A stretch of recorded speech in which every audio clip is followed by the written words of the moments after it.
Hi everybody, welcome back. My name is Allie and this is Peter's Hat.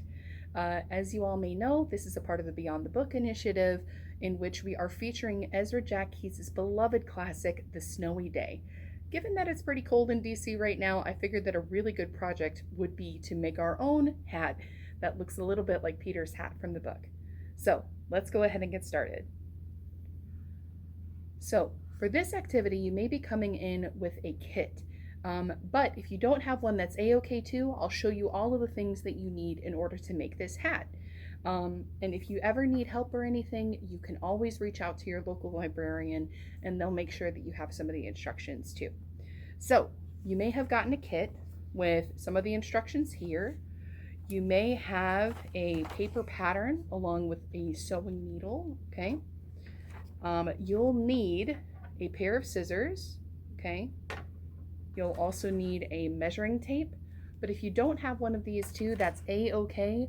You can use some string that you have laying around the house, okay? You'll also want something to mark your measurements on your fabric, like a piece of chalk, like I have here. You'll have some thread. Now, your thread is going to be red. I'm using white so that you can see what I'm doing in my video today. And then finally, of course, you'll need some fabric. Now, all of our kits come with red to look like Peter's hat, but if you're feeling a little blue, green, or purple, that's a-okay too. So to get us started, what we're going to do is we're going to make sure that we have both our measurement for how big we need to make our hat and our pattern. So the first thing we're going to do is we're going to use our tape measure to measure around our head so that we know how big our hat has to be. So I'm going to take my measuring tape. I'm going to wrap it around my head. Okay.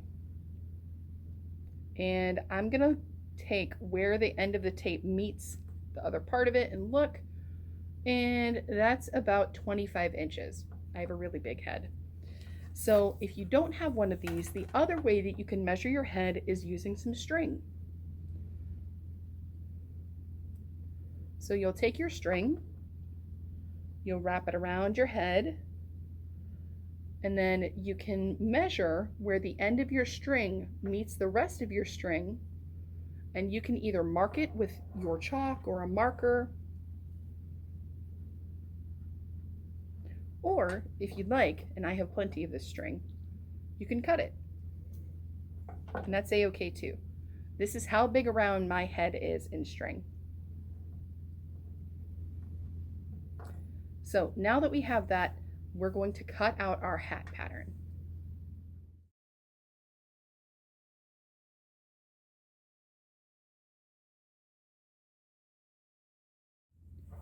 Okay, so I have my head measurement and my string, I have my hat pattern, and I have my fabric.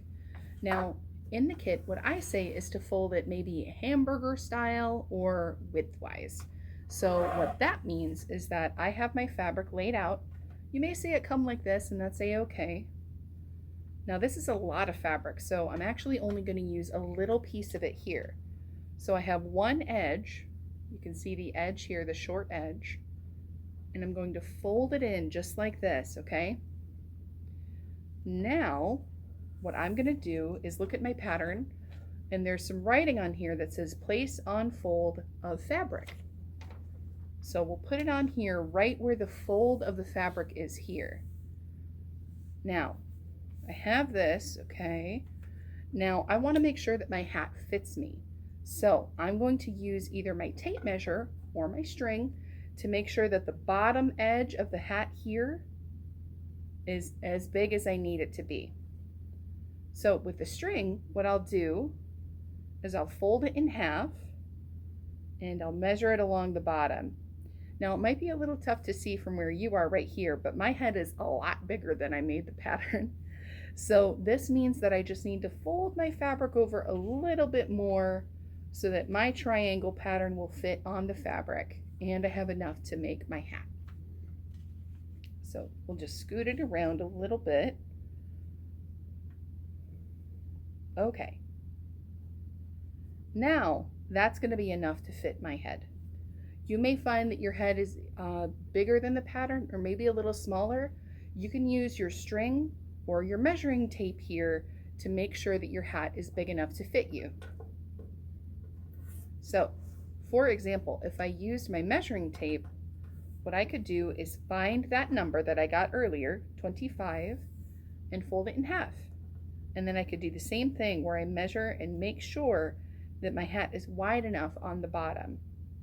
So this is where this piece of chalk comes in handy, or the marker that you're using. So this right here is your needle. This is the eye. Now your thread has to go through this eye part in order to sew. This is pretty tricky, and you can even see here that I didn't manage to get the entire string all the way through, but that's a-okay. So I'm tidying it up here, pulling it through, and now my needle is threaded.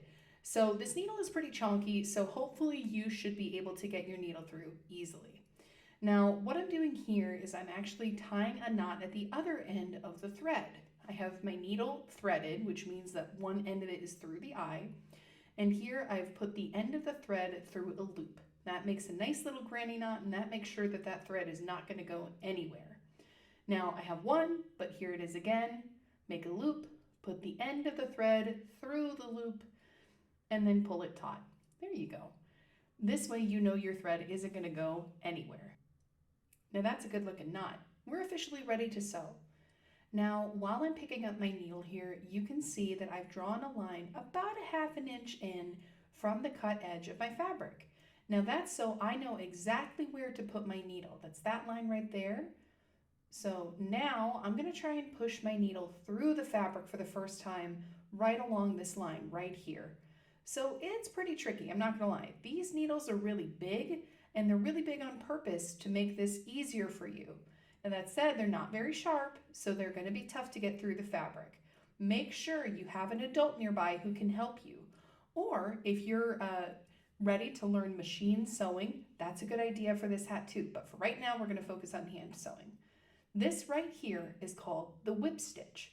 You bring your needle up, you pull your thread around the edge of your fabric, and then you bring the needle up again. You're just whipping that thread all the way around that cut edge of your fabric, so it's easy peasy. It's a nice and easy stitch. Now that said, not everybody likes the whip stitch, and that's a-okay. This is a different stitch that you can use for this hat as well, called the running stitch. I don't know why they call it that, because it doesn't have legs and it's not really running anywhere, but it is a really good stitch to use for the first time sewing. Now I've finished up my hat. This is what you want to do when you've come to the end of your stitching. I want to make sure my thread's not going anywhere, so I pull it through underneath my last stitch, and then I pull it under that little bridge right there. Pull it tight, and now it's a nice knot. We're going to do that one more time under the thread, and we're going to pull it up and then through that little loop that forms there. So now we've tied a nice knot that we can cut, and that means that our stitches aren't going anywhere, and our hat is just about finished. All right, there we go. Okay, there we go. I'm cutting my thread, and of course we want to make sure our stitches are on the inside. So I flip my hat inside out, and now we have a beautiful finished hat. All right, thumbs up. Okay, everyone. Now that you've hit the end of your stitching, that's it. Your hat is all done. Of course, the most important thing about any project is that you try it on. And as you can see, it is a perfect fit. So as a first-time sewing project, I hope that this has been fun. Please, please, please, if you can, send us some pictures. We would love to see how it turns out for you. And if you decide to add anything, like maybe another couple of inches so that it covers your ears more, or if you add a brim, or if you do it in a different color, we would love to see all of those things. So please follow the link below to either check out our website or to send us pictures if you would like. We would really love to see them. Okay, and with that, that's it for this video. Thank you once again for joining me, and I'll see you in the next one.